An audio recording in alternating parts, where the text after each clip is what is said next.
if you look at what both teams produce and the domination of the game, obviously it's not the result that reflects the story of the game. But the reality is that they were super efficient with the chance that they had, and we weren't. And at this level, in these kind of scenarios, you need that to impose yourself and win the game.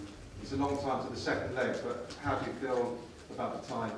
That is just half time, and when I see the team playing and how we deal with a lot of situations and playing against a very good team, I must say I have full belief that we can go out there and do it.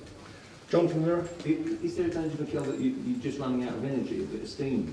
As many chances and shots you had tonight, but is the team?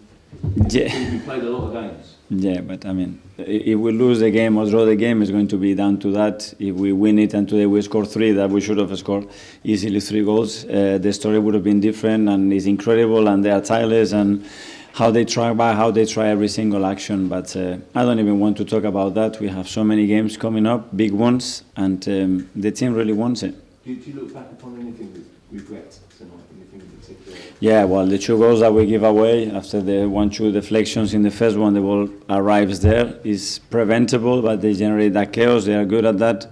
And the second one as well, in particular the reception, second reception in the box, and then the ball can only get there to score the goal, but it gets there, so we can do better.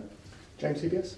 Mikel, I know this seems like an easy answer to everything that's gone on, but when you look at the injuries you've had, the games where the chances just haven't gone in, does this just feel like a year where luck has deserted you? No, because, well, I mean, comparing to last season, and for example, apparently we are in the same position. We were knocked out of the Carabao Cup, so we are in a better position considering everything that happened. And I don't want to really use that as any excuse, because the team still performs and compete with the best teams. We're one of the best teams in form right now, and we produce much better things. So, no time to talk about that. Tom, Football London. Hi, Mikel. Hi. There's an unusually long time between the 2 legs. Are you confident the squad will be in a much stronger place by February? Hopefully, yes. We will have more players back, and we'll have more options to do that, and the freshness that we're going to need in that period that we play so many important games. So I hope so. James, ESPN. Hi, Mikel. You create so much tonight. How wary do you have to be that these missed chances don't become a psychological issue for the team? Nothing, try to improve. There are things that we could have done better. We were unlucky in moments. You need a certain luck for the ball to bounce there. You need that intuition as well. And if not, we're going to have to generate more. That's the thing that we can do, and then the probability will be higher for us to win. But certainly against this team, to produce what we have produced. And looking at the last 6 games that I watched, I haven't seen it. But the result says 0-2, unfortunately. But in terms of putting the missed chances out of their minds, I mean, what can you do to help them with that? Nothing, just try and show them, give them tips of what we can do better. I think we kicked a lot of the balls over the bar, and it's tricky that this ball flies a lot, and we discussed that as well. So there are details that we can do better, but at the end, that's gone. This is no way back. It's about the next game, and that's our world. The reality is our world. Jordan, son. Mikel, there was a strange feeling in the stadium tonight, especially towards the end. A lot of fans were leaving with 8-7 minutes to go.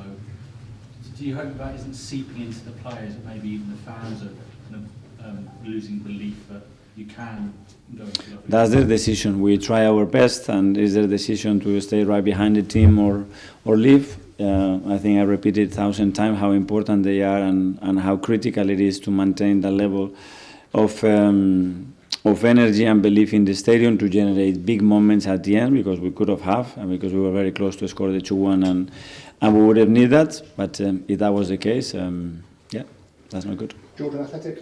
Okay, we spoke about the missed chances and how efficient Newcastle were. It's not the first time that you created chances and not just not taking them. Do you think your players have got that killer instinct? Enough of a killer instinct in the box? Yeah, and we're always going to discuss that when we don't score a goal, because when we score 5 against Newcastle or against Palace, or 3 the next game or whatever, we're not going to discuss that. I understand, and try to help the players as much as we can. That's okay, it. last 2, we'll have Isan from the Mail. I'm Cal. We've Hi. seen Gabriel and Saliba shut down many strikers in many great games across many seasons. Just how good was Alexander Isak tonight? He just seemed on fire. Yeah, obviously, and the ball arrives to him. In that, I don't think he created or had any other big chances. He was involved in both goals. Unfortunately, the 2 times that he had the ball in the box, and that's what you have when you have the real quality up front, and they can make a difference. They are very clinical. And finally, into Sam from the Telegraph. You're not the first manager to mention the ball in this competition. I know it's not an excuse, but what is the issue with it? No, it's just different. It's just different, very different to the Premier League ball, and you have to adapt to that because it flies different.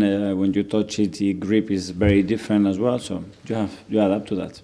On AM, on DAB, via the talkSPORT app, and on your smart speaker. talkSPORT.